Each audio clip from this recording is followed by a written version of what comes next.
Hoe vond u de doorgangs eigenlijk de tekortgeding? Hoe is het verlopen? Ik denk dat de rechter de standpunten van het land en van cliënt goed heeft beluisterd.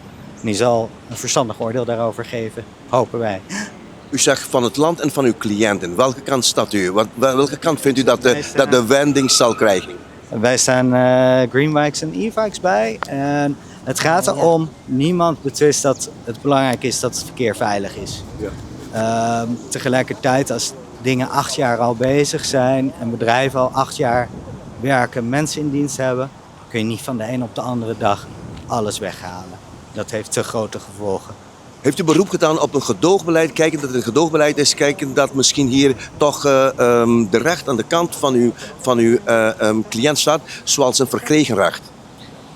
Nou, dat is een juridische beoordeling, die moet nog gemaakt worden. De vraag vandaag was, mag de minister van de een op de andere dag alle steps weghalen? Maar ik wilde het even bij laten. Ja, dat wil ik al bij. Want ik heb nog een vraag aan u. En als het niet, zeg maar, als de rechter eigenlijk een oordeel neemt dat het een strafbare feit is, aangezien het onveilige situatie creëren op de wegen hier op Aruba. Wat zal dus volgende consequentie of stappen zijn dat jullie zullen nemen? Dat moeten we op dat moment bepalen. We wachten eerst op de uitspraak. Bent u tevreden hoe u behandeld werd door de gerechten eerste aanleg hier in Oranjestad? Ik denk dat de rechter goed heeft geluisterd naar het standpunt van het land en het standpunt van e-bikes en greenbike. Dus ik ben erg tevreden. Ik heb vernomen dat u helemaal vanuit Kralendijk-Bonaire komt om hier eigenlijk de zaak eigenlijk te behartigen. Waarom moest een advocaat helemaal vanuit Bonaire komen?